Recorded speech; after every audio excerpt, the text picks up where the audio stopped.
राधे राधे। राधे राधे। अभी हम लोग आपको एक कोहबर गीत सुनाने जा रहे हैं। अच्छा लगे तो लाइक करिए, सब्सक्राइब करिए।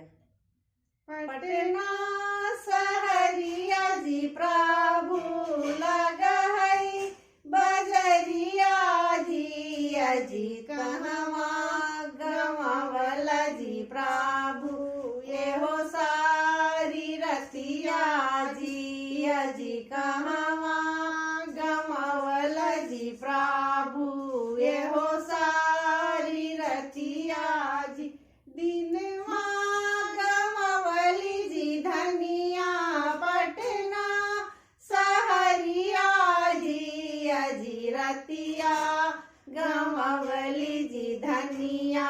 यार लोग के संगवा जी अजी रतिया गवावली जी धनिया यार लोग के संगवा जी रउरा कहल का जी प्रभु मैं न पाती आईबो जी अजी तुलसी चबूतरा जी प्रभु किरिया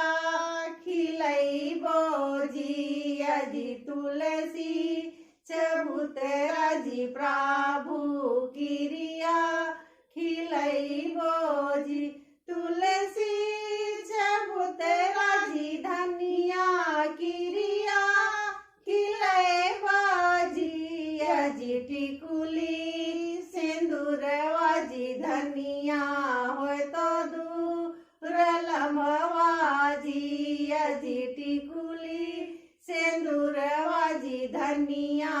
हो तो दूर लम्बवा जी टिकुली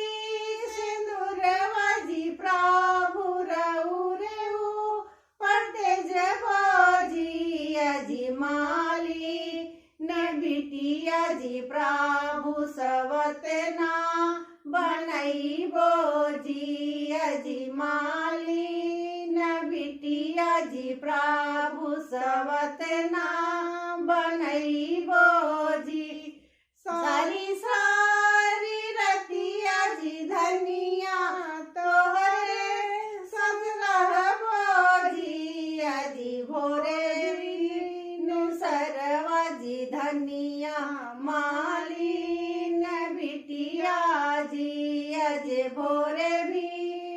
सरवा जी धनिया माली न बिटिया जी सारी संपत्तिया जी धनिया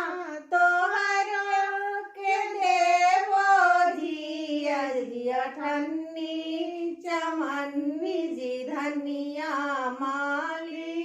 न बिटिया जी अजी अठन्नी चमन्नी जी धनिया माली न बिटिया जी अजी पटना सहरिया जी प्रभु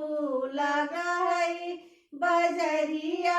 जी अजी पटना सहरिया जी प्रभु लगा है बजरिया